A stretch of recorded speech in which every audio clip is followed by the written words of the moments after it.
Hello hi नमस्कार. मी नेहा सराव आणि स्वादमध्ये तुमचं मनापासून स्वागत करते.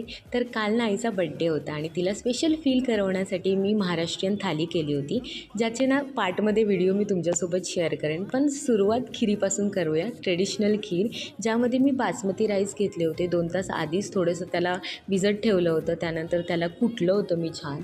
आणि हेच कुटलेले जे राईस आहेत ते आपल्याला छान तुपामध्ये परतून घ्यायचं आहे, जेणेकरून छान अरोमा येतो त्याचा.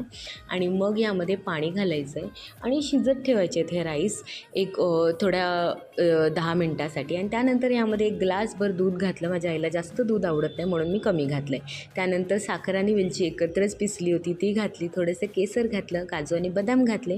मनुका फ्रायडेला आमच्या घरी चालत नाही, कारण की उपवास असतो देवीचा आणि आंबट आम्ही खात नाही. सो मला कमेंटमध्ये सांगा तुम्हाला ही खीरची रेसिपी कशी वाटली. आवडली तर लाईक करा, शेअर करा, सबस्क्राईब करायला चॅनलला अजिबात विसरू नका. थोडंसं मीठ नक्की घाला.